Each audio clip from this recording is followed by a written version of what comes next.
आप देख रहे हैं खबर तो समझिए। वक्त तो चला है खबर को समझने का। मैं हूं विवेक और सबसे पहले बात सियासत की कर लेते हैं। चुनावी रणनीतिकार प्रशांत किशोर इन दिनों जनसुराज यात्रा पर हैं।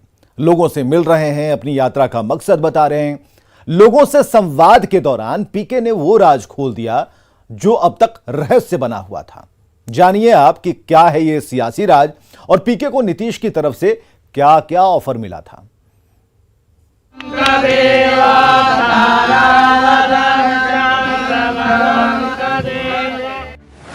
चुनावी रणनीतिकार प्रशांत किशोर इन दिनों जनसुराज यात्रा पर हैं।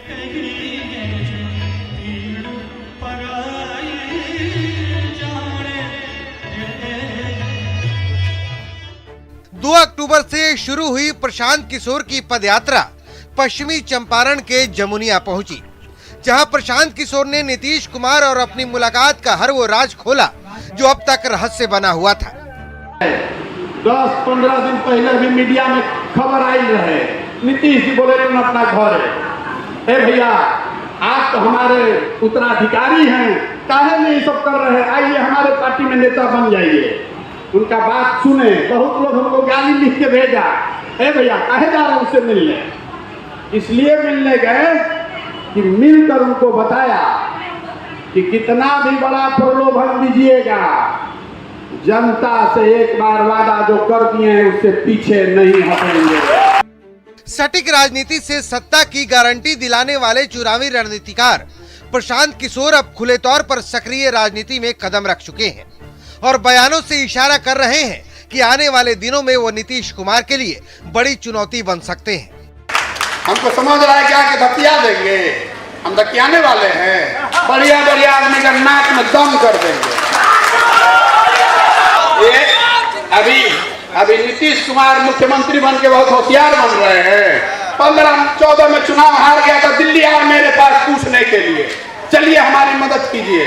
महागठबंधन बना के सरकार जिताने में हम लोगों ने कंधा लगाया, अब वह बैठ के हमको ज्ञान दे रहा है।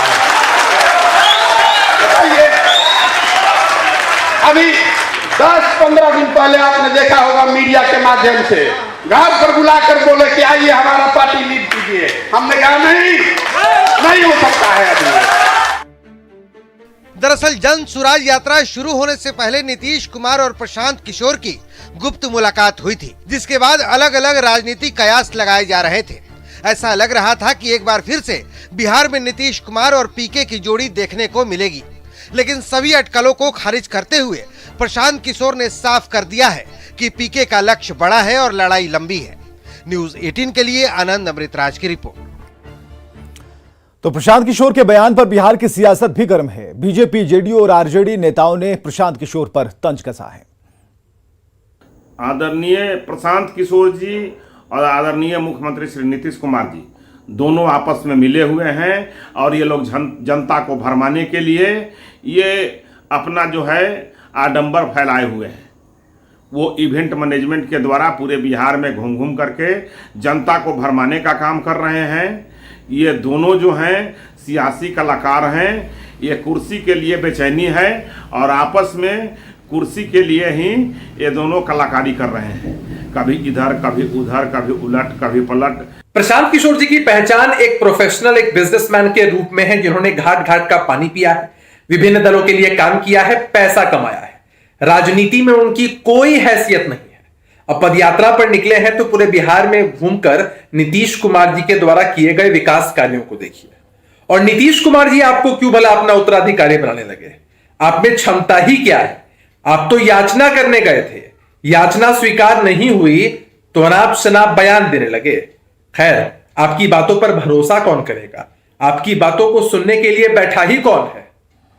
देखिए, जिस तरह से आम जनों ने प्रशांत किशोर को नकार दिया है, उसके बाद से कहीं ना कहीं वो अपने टीआरपी को बढ़ाने के लिए माननीय मुख्यमंत्री जी का नाम लेकर के राजनीतिक रोटी सेकना चाह रहे हैं। लेकिन बिहार की जनता उनके उद्देश्य को समझ रही है। उनका उद्देश्य है बिहार में कहीं ना कहीं जो परसेप्शन की राजनीति करने वाली पार्टी है, जो बेरोजगार हो चुकी है, उसके लिए वो बैटिंग कर रहे हैं। लेकिन उनके द्वारा चाहे जितना भी प्रयास कर लिया जाए वो सफल नहीं होगा। चलिए खबर समझिए कि नीतीश कुमार ने प्रशांत किशोर को प्रस्ताव देने की जरूरत क्यों पड़ी थी। तो प्रशांत किशोर एक चुनावी रणनीतिकार हैं। बीजेपी से अलग होने के बाद नीतीश कुमार की नजर दिल्ली पर है और पीएम मोदी के खिलाफ नीतीश विपक्षी कुनबे को एकजुट करने में लगे हैं। अब नीतीश कुमार को एक रणनीतिकार की जरूरत है जो रणनीति बनाए और प्रशांत किशोर उस जरूरत को पूरा भी कर सकते हैं। इतना ही नहीं, प्रशांत किशोर के क्षेत्रीय क्षत्रपों के साथ रिश्ते बहुत अच्छे हैं। नीतीश कुमार उनके जरिए इस रिश्ते को भुना सकते हैं। जहां तक चुनावी रणनीतिकार के तौर पर प्रशांत किशोर की रिपोर्ट कार्ड का सवाल है तो 2017 के यूपी चुनाव को अगर छोड़ दीजिए तो पीके लगभग हर चुनाव में रणनीति के राजा रहे हैं। 15 दिन पहले नीतीश कुमार और प्रशांत किशोर की मुलाकात हुई थी और मुलाकात को लेकर किसी ने खुलकर कुछ नहीं कहा, लेकिन अब पीके ने सारा राज खोल दिया। और जहां तक प्रशांत किशोर और नीतीश का सवाल है तो दोनों के रिश्ते उतार चढ़ाव वाले हैं। 2018 में पीके जेडीयू में शामिल हुए, लेकिन मुख्यमंत्री नीतीश कुमार की आलोचना करने पर 2020 में उन्हें पार्टी से निकाल दिया गया। नीतीश के सीएए का समर्थन करने पर पीके ने उनकी आलोचना की। पार्टी से निकाले जाने के वक्त प्रशांत किशोर जेडीयू के उपाध्यक्ष थे। अब पीके जेडीयू और आरजेडी दोनों को एक साथ चुनौती दे रहे हैं। आगे बढ़ते हैं। अब बात नगर निकाय चुनाव पर सियासी नोकझोंक की करते हैं तो बिहार में नगर निकाय चुनाव पर रोक के बाद अब सियासी रार शुरू हो गई। पटना हाईकोर्ट के फैसले के खिलाफ बिहार सरकार अब सुप्रीम कोर्ट जाने की तैयारी है। निकाय चुनाव को स्थगित करने की नौबत क्यों आई, इसे लेकर बीजेपी सरकार पर हमलावर है, जबकि सत्ता पक्ष बीजेपी को निशाने पर ले रहा है। वेटिंग से 6 दिन पहले निकाय चुनाव पर रोक। अब सुप्रीम लड़ाई लड़ेगी बिहार सरकार।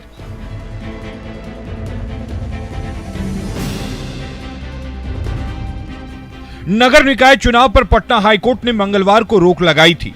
हाईकोर्ट के फैसले के खिलाफ अब बिहार सरकार सुप्रीम कोर्ट का दरवाजा खटखटाने की तैयारी कर रही है।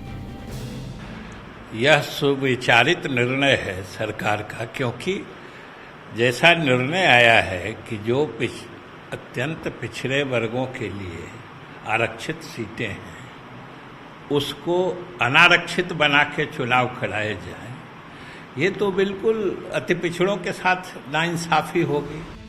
फिलहाल हाईकोर्ट के फैसले के बाद बिहार में निकाय चुनाव को स्थगित कर दिया गया। बीजेपी ने नीतीश सरकार पर आरक्षण के नियमों के साथ खिलवाड़ करने का गंभीर आरोप लगाया है। आदेश से साफ है कि नीतीश कुमार की सरकार गैर कानूनी रूप से काम करती है। उनकी सोच में कभी पिछड़ों और विशेष रूप से अति पिछड़ों को आरक्षण का लाभ इन चुनाव में देने का नहीं था। इस बार नीतीश कुमार जी के मन में शुरू से बेईमानी थी और इसीलिए हमारे बार बार अनुरोध करने के बाद भी नगर निकाय में यह अधिकार जो प्रतिनिधि थे उनको नहीं सौंपा गया। ये सरकार बिना जब हाईकोर्ट और सुप्रीम कोर्ट के अंदर मामला जब चल रहा था गंभीरता से लेनी चाहिए थी, और इसको जब तक अस्थायी निदान और निर्देश का पालन नहीं होता है नहीं करना चाहिए था। हड़बड़ी में ये गड़बड़ी हुआ है। और दरअसल मंगलवार को पटना हाईकोर्ट ने कहा था कि अति पिछड़ा वर्ग यानी ईबीसी के लिए 20% आरक्षित सीटों को जनरल कर नए सिरे से नोटिफिकेशन जारी करें। साथ ही राज्य निर्वाचन आयोग को कहा गया था कि मतदान की तारीख आगे बढ़ाना चाहे तो बढ़ा सकते हैं। इस फैसले के बाद चुनाव आयोग ने 10 और 20 अक्टूबर को होने वाली नगर निकाय चुनाव को स्थगित कर दिया। पटना से न्यूज 18 के लिए धर्मेंद्र कुमार, अमित कुमार और शैलेंद्र की रिपोर्ट। अब आप समझिए कि सुप्रीम कोर्ट की गाइडलाइन क्या है और सरकार ने क्या किया जिसे चुनौती दी गई है। तो सुप्रीम कोर्ट की तरफ से अपने फैसले में कहा गया था कि स्थानीय निकाय चुनाव में पिछड़े वर्ग को आरक्षण देने के लिए राज्य सरकार पहले एक विशेष आयोग का गठन सुनिश्चित करे और सरकार की ओर से गठित आयोग इस बात का अध्ययन करे कि कौन सा वर्ग वाकई में पिछड़ा है और आयोग की रिपोर्ट के आधार पर ही उन्हें आरक्षण देना तय किया जाए। सुप्रीम कोर्ट ने यह भी कहा था कि आरक्षण की सीमा 50% से ज्यादा नहीं होनी चाहिए। सुप्रीम कोर्ट का आदेश है कि अगर राज्य सरकारें इन शर्तों को पूरा नहीं करती तब तक अगर किसी राज्य में स्थानीय निकाय चुनाव होता है तो पिछड़े वर्ग के लिए रिजर्व सीट को भी सामान्य ही माना जाए। अब आप ये समझिए कि बिहार सरकार ने कौन से कदम उठाए। तो पहला कदम, बिहार सरकार ने चुनाव से पहले आयोग का गठन नहीं किया। दूसरा, ईबीसी को 20% अतिरिक्त आरक्षण दिया जो ओबीसी के आरक्षण से अलग है। इसके बाद आरक्षण की सीमा 50% से ज्यादा हो गई और इसी को लेकर हाईकोर्ट में याचिका दर्ज की गई थी और इसके बाद हाईकोर्ट ने फैसला दिया। चलिए आगे बढ़ते हैं। अब बात झारखंड में एक ऐसे हादसे की। विजयदशमी के मौके पर शहर शहर रावण दहन हुआ। पटना के गांधी मैदान में मेघनाथ, कुंभकर्ण और रावण का पुतला जलाया गया। गांधी मैदान में रावण का 70 फीट ऊंचा, कुंभकर्ण का 65 फीट ऊंचा और मेघनाथ का 60 फीट ऊंचा पुतला जलाया गया। पहले लंका दहन कार्यक्रम हुआ और उसके बाद पुतले जलाए गए। रावण दहन कार्यक्रम देखने के लिए बड़ी संख्या में लोग गांधी मैदान पहुंचे थे। आपको रावण, कुंभकर्ण और मेघनाथ के दहन की ये तस्वीरें हम आपको दिखा रहे हैं। ये राजधानी पटना के गांधी मैदान की तस्वीरें हैं और यहां पर इस कार्यक्रम को देखने के लिए मुख्यमंत्री भी उपस्थित थे, साथ में डिप्टी सीएम तेजस्वी यादव भी। हालांकि दहन से पहले उस वक्त अजीबोगरीब स्थिति हो गई जब तेज हवा की वजह से गांधी मैदान में रावण का पुतला ही गिर गया। आनन फानन में पुतले को क्रेन से उठाया गया, फिर रावण दहन कार्यक्रम संभव हो पाया।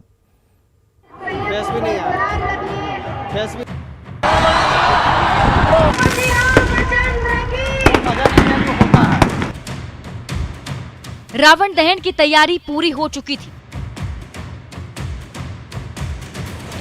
नीतीश कुमार और सरकार के कई मंत्री मंच पर पहुंच चुके थे। रावण और मेघनाथ और कुंभकर्ण का पुतला सीना ताने खड़ा था। देख लीजिए, गांधी मैदान में खड़े इन 3 महाबलियों को 70 फीट का रावण, 65 फीट का कुंभकर्ण और 60 फीट का मेघनाथ। राम अपने भाइयों के साथ रथ पर सवार होकर निकल चुके थे, तभी रावण धड़ाम से नीचे गिरा।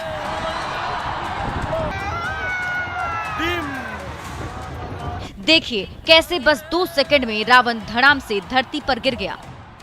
रावण का पुतला गिरते ही गांधी मैदान में अजीबोगरीब हालात पैदा हो गए। आयोजकों के चेहरे लटक गए। अब सबसे बड़ी चुनौती थी कि 70 फीट का रावण खड़ा कैसे होगा। गिरने के क्रम में कहीं रावण के पुतले टूट तो नहीं गए? अगर टूट गया तो रावण का पुतला कैसा दिखेगा? मंच पर मुख्यमंत्री समेत तमाम अतिथि टकटकी लगाकर देख रहे थे। रावण को उठाने के लिए क्रेन लाया गया। मैदान में मौजूद हर चेहरे पर एक ही सवाल, क्या रावण उठ पाएगा? अगर नहीं उठेगा तो क्या होगा? फिर मुख्यमंत्री नीतीश कुमार कैसे पुतला को दहन करेंगे? क्रेन और करीब आ चुका था। अब रावण को उठाने की तैयारी शुरू हुई। देखते ही देखते रावण एक बार फिर खड़ा हो गया। सांसद में लटके हुए चेहरों पर रौनक वापस लौट आई। अब हर जगह निश्चिंतता का भाव था कि नीतीश कुमार अहंकार के प्रतीक रावण का संहार कर ही देंगे। देखते ही देखते रावण का पुतला धू धू कर जल गया। जब ये पुतला जल रहा था उस वक्त जरूर आयोजकों के दिमाग में ये बात चल रही होगी कि आखिर रावण का पुतला गिरा क्यों, क्योंकि ऐसा ही 2019 में भी हुआ था जब रावण गांधी मैदान में धराशायी हो गया था। देश भर में दशहरे का त्योहार धूमधाम से मनाया जा रहा है। मधुबनी में भी दशमी को लेकर काफी रौनक देखी जा रही है। यहां दशहरे पर मिथिलांचल की प्रसिद्ध झिझिया लोक नृत्य करने की परंपरा है।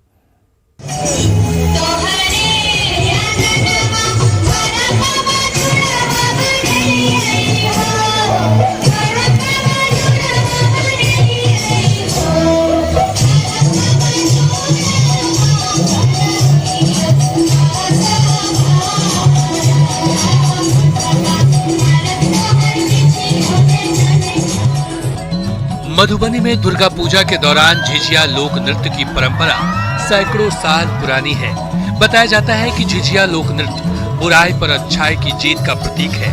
धार्मिक मान्यता है कि झिझिया नृत्य करने से ब्रह्मा बाबा और मां दुर्गा प्रसन्न होती हैं और जादू टोना के साथ ही बुरी शक्तियों का नाश कर परिवार और समाज की रक्षा करती हैं। यही वजह है कि मधुबनी जिले में दुर्गा पूजा के दौरान झिझिया नृत्य को लेकर महिलाएं और लड़कियां खासी उत्साहित रहती हैं।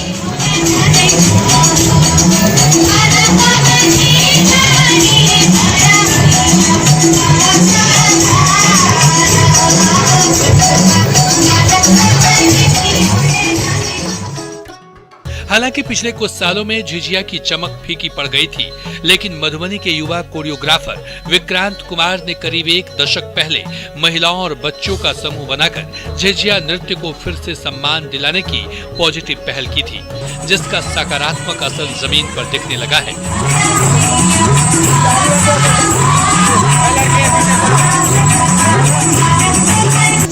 नवरात्रि में इस बार अष्टमी और नवमी की रात से ही मधुबनी की सड़कों और पूजा पंडालों के आसपास झिझिया की झलक गूंजने लगी है।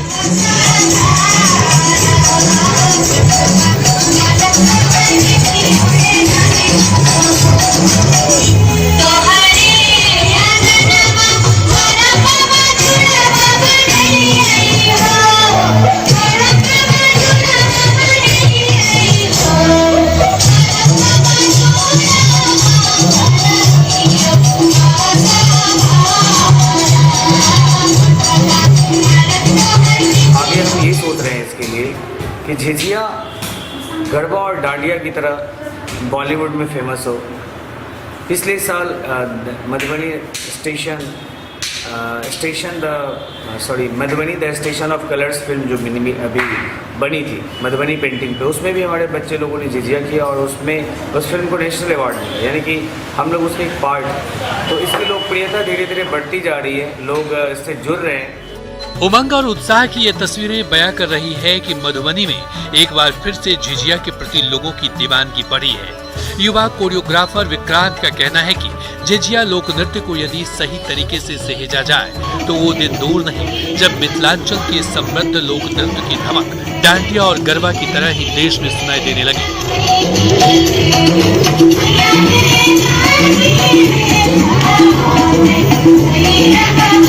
झिझिया उत्सव जो है उसमें 15 दिनों की निःशुल्क ट्रेनिंग होती है बच्चों की, और वो झिझिया उत्सव स्पेशली वैसे बच्चे आते हैं वहाँ यहाँ सीखने जिसको फोक डांस और झिझिया से इंटरेस्ट है या झिझिया का इंटरेस्ट उसमें पैदा हो। 15 दिनों की निःशुल्क ट्रेनिंग के बाद वो बच्चे हर दशहरा के 10 दिन दशहरे के दिन मां दुर्गा की विदाई के साथ ही झिझिया नृत्य में इस्तेमाल होने वाले छिद्रयुक्त घड़े और बीरा का भी विसर्जन करने की परंपरा है। लेकिन फोक डांस के तौर पर झिझिया को पूरा सम्मान तभी मिलेगा जब दुर्गा पूजा के बाद भी तमाम सांस्कृतिक मंचों पर झिझिया की झलक सुनाई देगी। अमित रंजन, न्यूज़ 18 मधुबनी। और खबरें लगातार जारी हैं, बने रहिए हमारे साथ।